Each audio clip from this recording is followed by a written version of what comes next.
Cancer, ये नाम ही काफ़ी है। जून मंथ को कैंसर सर्वाइवर मंथ भी कहा जाता है। कैंसर एक डेथ वारंट माना जाता था।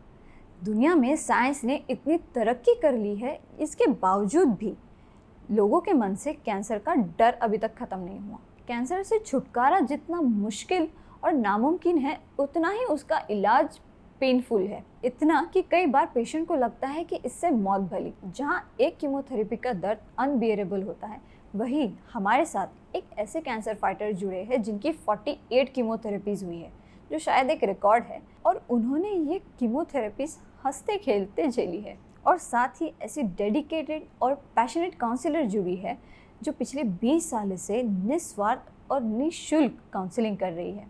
आप है डॉक्टर शेखर भागवत, जो एक मशहूर डॉक्टर है, जो नागपुर के फेमस रेनबो मेडिनोवा हॉस्पिटल के मेडिकल डायरेक्टर है और यूपी सरकार के पूर्व चीफ मेडिकल ऑफिसर रह चुके हैं। इनकी 48 कीमोथेरेपीज के साथ कुछ सर्जरीज भी हुई है। और आप है मंजिरी जोशी, पिछले 20 सालों से आप cancer patients, HIV patients, school students की निस्वार्थ काउंसलिंग सेवा कर रही है और साथ ही वृद्धाश्रम में भी आप सेवा देती है। और आप है Shyam Pandey Pandey, the free media की चीफ एडिटर।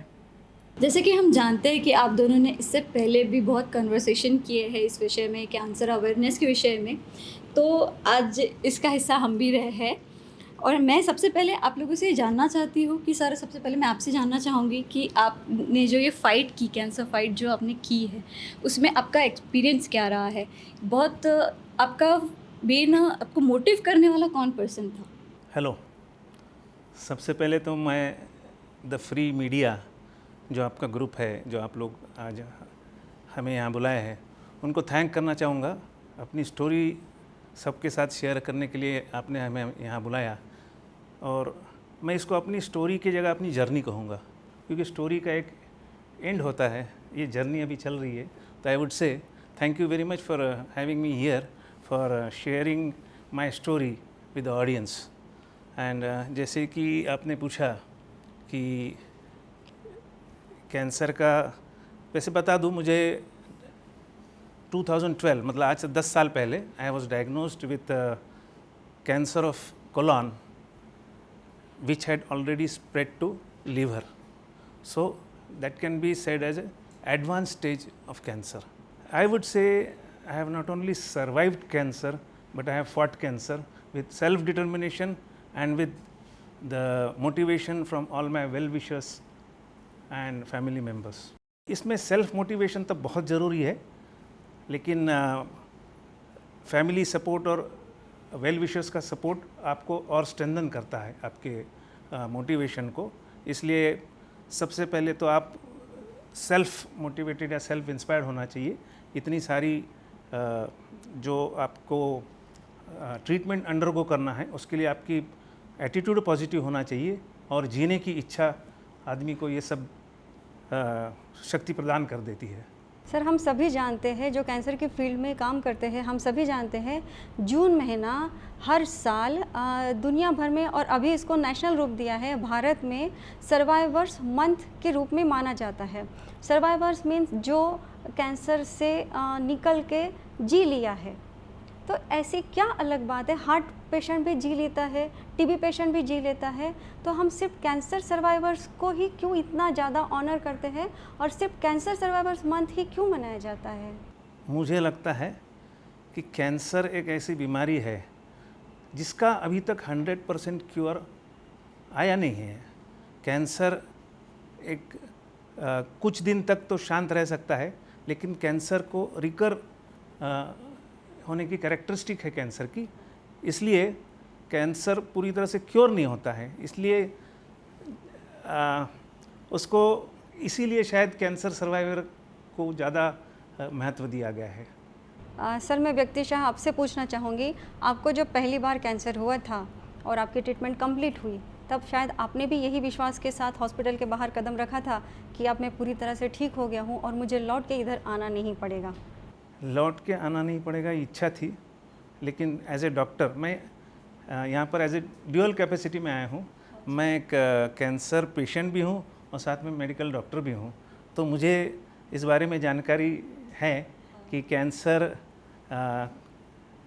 मतलब हम उसको मेडिकल भाषा में कहते हैं कि फ़िलहाल रेमिशन में है, मतलब वो अंडर गुड कंट्रोल है। तो इच्छा तो मेरी थी कि दोबारा ना हो।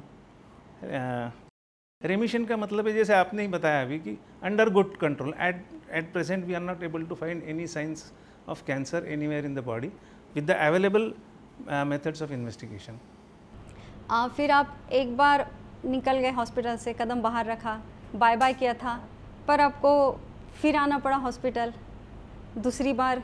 तो ये जो 1 2 3 4 गिनती है, ये थोड़ा सा विस्तार से बताएंगे? सबसे पहले 2012 में मुझे कैंसर डिटेक्ट हुआ, और जिस समय ये डिटेक्ट हुआ उसी समय वो एडवांस स्टेज में था। मुझे सिग्मोइड कोलन का कैंसर था जो ऑलरेडी लीवर तक स्प्रेड हो चुका था। इसको एक एडवांस स्टेज कैंसर कहेंगे। जो कैंसर सीमित रहता है उसी एक ऑर्गन तक, वो एक इनिशियल स्टेज कह सकते हैं, और जो वो दूसरे डिस्टेंट ऑर्गन में फैल जाता है तो वो एडवांस स्टेज कहते हैं। तो ये जानकर एक मेरे लिए बहुत बड़ा सदमा था। मेडिकल नॉलेज होने के साथ साथ होने की वजह से मुझे आगे होने वाले सभी जो भी ऑर्डियल होता है वो मेरे आँख के सामने आया।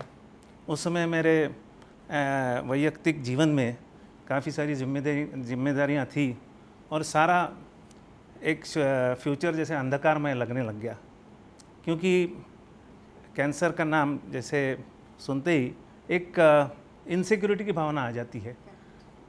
तो वो डॉक्टर तो हूँ लेकिन ह्यूमन बीइंग भी हूँ, तो वो इनसिक्योरिटी भावना मेरे मन में भी आई। डर शुरुआत में थोड़ा लगा, लेकिन एक ऐसा समय आया कि उस दिन या उस वक्त के बाद से मेरा डर के आगे मैंने सोच लिया कि नहीं, अब डर के कोई फ़ायदा नहीं, अब तो इसको फेस करना है। तो मेरा मन ऐसे ही बन गया कि अब हो गया है ना, अब जो भी बेस्ट पॉसिबल ट्रीटमेंट अवेलेबल है उसका मैं उपयोग करूँगा। और जीने की इच्छा तो इतनी थी क्योंकि सारी जिम्मेदारियाँ थी, और हर आदमी को जीने की इच्छा होती है, तो जीने की इच्छा बहुत प्रबल थी, और इसके लिए मैंने हर संभव कोशिश की और हर ऑल बेस्ट पॉसिबल ट्रीटमेंट लेने की कोशिश की, और मुझे उसमें अच्छे रिजल्ट भी मिले। तो 2012 में उस समय चूँकि एडवांस स्टेज में था, तो मुझे ऐसा बताया गया है कि चूँकि ऑलरेडी 2 जगह फैला है तो ऑपरेशन 2 जगह तो हो नहीं सकता है। तो यदि जो स्प्रेड हुआ है उसको हम पहले कंट्रोल, मतलब ये जो एडवांस स्टेज है उसको पहले डाउन स्टेज करेंगे। यदि वो लीवर वाला डाउन स्टेज हो जाता है, वो सबसाइड हो जाता है, तब प्राइमरी ट्यूमर निकालने का फ़ायदा है। तो मुझे ऑपरेशन से पहले 6 कीमो साइकिल्स दी गई, और उसके बाद मेरा एक पेट स्कैन किया गया, और पहला जो at the time of diagnosis जो पेट स्कैन था और आफ्टर 6 साइकिल्स ऑफ कीमोथेरेपी जो पेट स्कैन था वो कंपेयर किया गया, और उसमें जैसे मैंने बताया जो डिस्टेंट ऑर्गन लीवर में जो मेटास्टेसिस हो गया था वो काफ़ी हद तक कंट्रोल हो गया, इसलिए मेरा प्राइमरी ट्यूमर का ऑपरेशन हो सका। तो उस समय 6 कीमोथेरेपी हुई, मेरा काफ़ी बड़ा प्राइमरी ट्यूमर निकालने का ऑपरेशन हुआ, और उसके बाद 6 कीमोथेरेपी हुई, और साथ ही में जो भी एक बचा हुआ कैंसर का जो फैलाव था लीवर में उसको ठीक करने के लिए एक और ट्रीटमेंट मेथड होती है, रेडियो फ्रीक्वेंसी एब्लेशन। उस समय टाटा मेमोरियल हॉस्पिटल में वो सुविधा अवेलेबल थी, और उसका भी इस्तेमाल हुआ है, और जो भी लीवर में जो भी मेटास्टेसिस के अंश थे उसको एक तरह से मैं कहूँगा जलाया गया रेडियो फ्रीक्वेंसी एब्लेशन के बाद में। फिर उसके बाद 2017 में अभी तक जो कैंसर लीवर तक लिमिटेड था या लीवर तक फैला था, नेक्स्ट टाइम 2017 में वो लंग में आ गया था। तो अब मेरे सामने फिर से 12 साइकिल कीमोथेरेपी अंडरगो करने का चैलेंज था।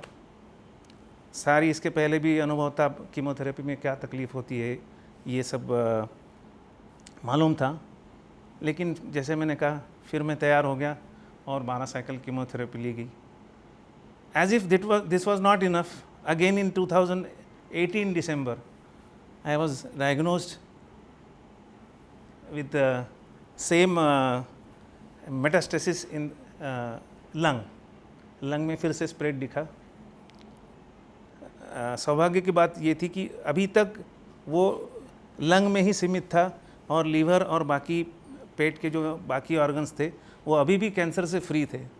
तो मुझे एक मौका मेरे मन में आया, एक ही जगह है तो क्यों ना इसको सर्जरी करके पूरी तरह निकाला जाए, क्योंकि दैट वाज एन ऑप्शन। एक बार मैं उसके लिए 12 कीमोथेरेपी ले चुका था लेकिन रिकरेंस फिर से हुआ था। So being a solitary nodule I was given an option कि आप चाहे तो सर्जरी भी कर सकते हैं इसमें। तो I thought I should go for surgery this time, let us face it with an more aggressive approach. So I underwent, मैंने एक बड़ी सर्जरी अंडरगो किया और मेरे लेफ़्ट लंग में जो स्प्रेड हुआ था उसको निकालने की सर्जरी हुई और उसको भी उसके बाद भी 8 साइकिल कीमोथेरेपी दी गई।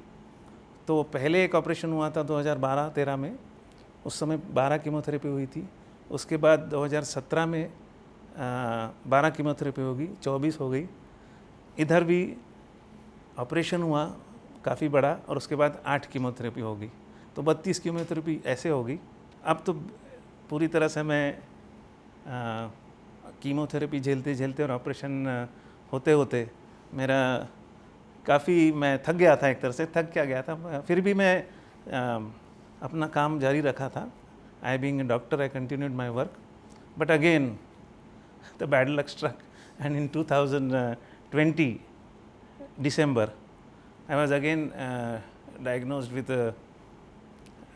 metastasis in my lung, and this time there was a new appearance of a new metastasis in my liver, and which was almost life threatening. यदि अभी तक ये था कि अभी तक मुझे जब भी डायग्नोसिस हुआ था तो मेरे पास समय की कोई ऐसी सीमा नहीं थी कि आप 10 दिन में ऑपरेशन कर लीजिए या हफ्ते भर में ऑपरेशन कर लीजिए। लेकिन 2020 में जब ये लीवर के साथ में जो लिम्फ नोड सटा हुआ होता है उसमें जब मेटास्टेसिस पहुंच गया था, तब ऐसी नौबत आ गई थी कि यदि मैं 2 दिन में ऑपरेशन न करूं तो शायद मैं आज आपके सामने बैठा हुआ नहीं दिखता था। So it was a kind of an emergency, so I had to act very fast and then I went to a specialized center, and then again I had to undergo 3 major procedures, and by the grace of God I am here in front of you.